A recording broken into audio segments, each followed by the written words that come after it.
students, it's Caitlin with Kaleideum, and we had a request from some of our teachers out there asking if we can do a Kaleideum at home about sound. So that is exactly what we are going to be doing today.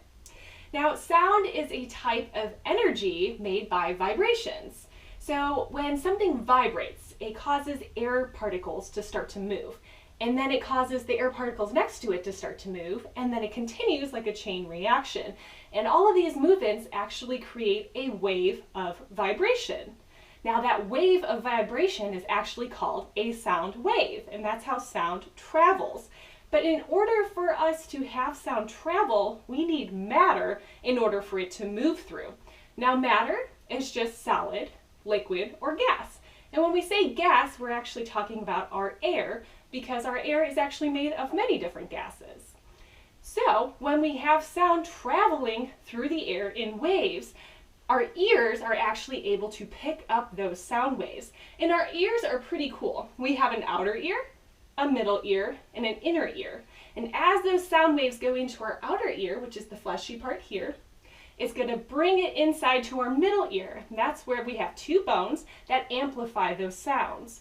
Now those sound waves are going to go into our inner ear where we have a cochlea, and they have little tiny hairs and a little bit of liquid that are able to take those vibrations and translate it into something our brains can understand. Pretty cool, right? So after waves are traveling through the air, that is how we get sound. But the sound doesn't just continually go and keep going and going like the Energizer Bunny, right?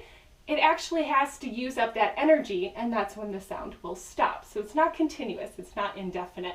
And we need that matter for air to travel, for the sound to travel through. So when we have vibrations that are super fast, we actually hear a higher note. But when we have vibrations that are slow, we hear a lower note. And that's what we call the frequency of sound, which is pretty much just the rate at which those vibrations are occurring every second, which is pretty cool to think about. So when we have irregular repeating sound waves, we actually hear noise like this. When we have regular repeating sound waves, we are actually be able to create musical notes like this from this ukulele. Now what I'm doing here is all about vibration. So we have these nylon strings on a ukulele or any string instrument like a guitar. And when I pluck with my thumb, I'm actually causing vibrations to occur along this nylon string. And you can hear that they're different notes.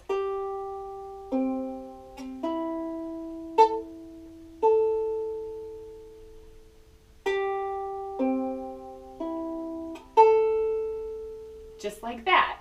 Now the fun thing about the ukulele, we have the G string, the C string, the E string, and the A string. Now this A string is kind of a higher pitch, right? But when I put my finger down on one of these frets, I'm actually shortening the length at which that vibration is going to travel through that nylon string, sounding like this. So it's a higher pitch. Do you hear the difference? Just like that. And then when I strum a little bit and put my fingers on different positions, we get a lot of cool noises.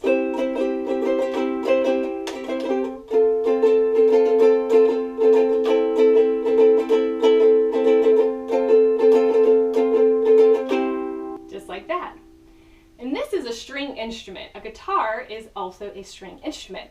But that's not the only instrument we have, right? We have other instruments out there, like this.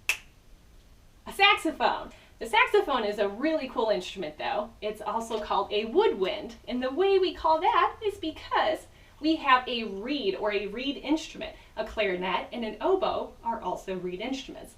So it's this thin piece of wood that is strapped to a mouthpiece, which is this black thing on top.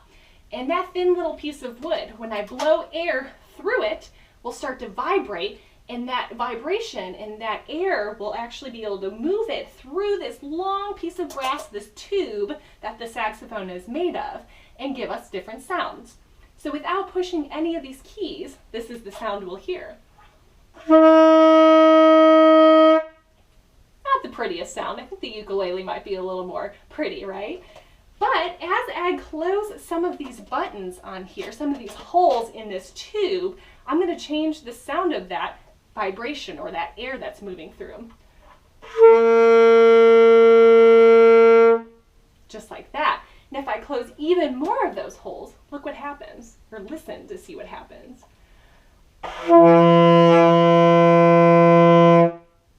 That's a really low note, right?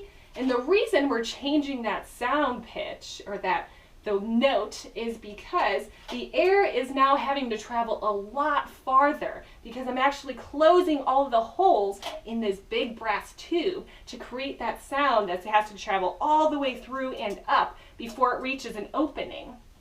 And when I had all of these open, the sound is actually able to move out, and those vibrations are actually able to move out of these holes to our ears, so it sounds a little bit higher, just changing the frequency in the note just by how we move our fingers. Now, you don't even need an instrument to try this at home. All you need is a bottle. This was just a random bottle I had laying around my house. It used to have a vinegar dressing in it. Now, this bottle has nothing in it, it's empty, but when we blow across the top of this bottle, what do you think is going to happen? We create music. And this is the same concept. We're making those little air particles vibrate, and it's going all the way in this empty bottle and out the other side, creating sound. It's creating a musical note. But what happens when we fill it with water? Let's hear what sound's going to come out of it now. What do you think? Was that higher pitch or lower pitch? I think it was higher, right? So the concept is that we are creating, by moving air and by making noise, we are making vibrations that travel in air. And sound is just energy caused by vibrations that travel through air in waves, and then they reach our ear and it translates to our brain as sound. And the reason we have two ears is because we can figure out where that sound is coming from. It's more useful to have two on both sides of your head so you can figure that out. And sound actually travels at about 1,120 feet per second. Pretty fast, but not as fast as light. Well, thank you all for watching. I hope you learned a little bit about sound, and send in requests. We'll be happy to try to do a video about them. Thank you all for watching Kaleideum at Home. I'm Caitlin.